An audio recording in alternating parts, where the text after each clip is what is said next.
One of the core teachings that we find in Buddhism is to understand the pain and suffering as a part of life, and also to see the suffering and the pain as it is.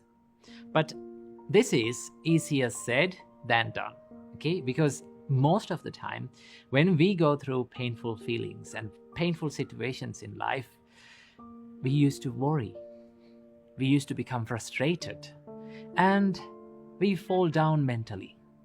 But the Buddha offers us a different way of thinking to see this pain and to see this suffering, to use that experience to add more meaning to our life.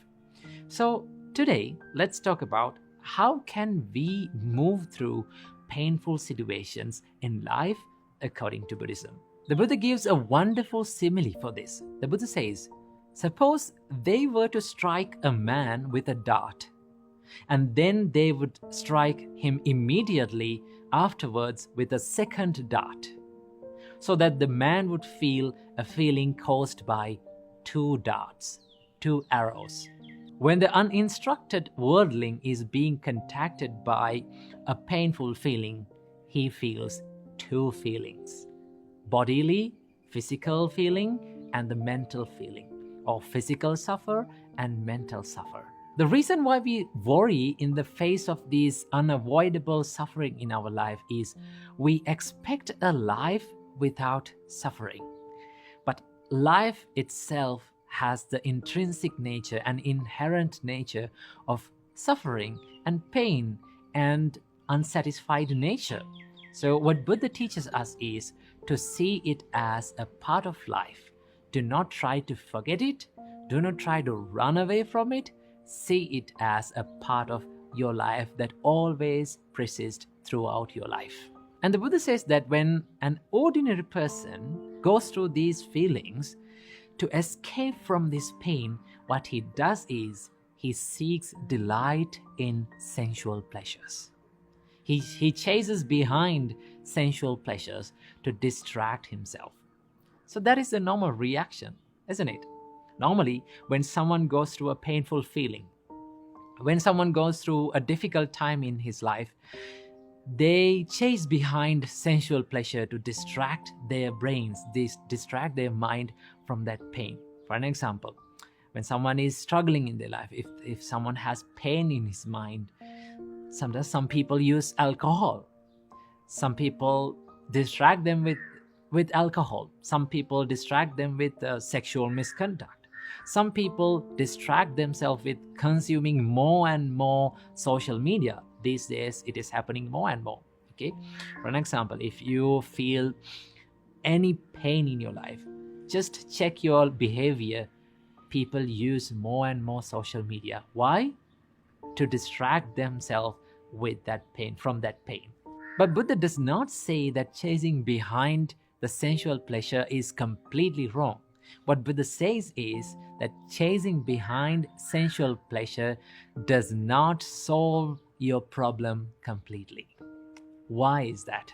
So the more we chase behind sensual pleasure, the more we suffer because of the unsatisfied nature. So that is why the Buddha said, chasing behind sensual pleasure does not solve your problem completely. Why it does not solve the problem completely? Because whenever we are being struck by a miserable feeling or a painful feeling in life, now we need something material and external source to distract ourselves all the time.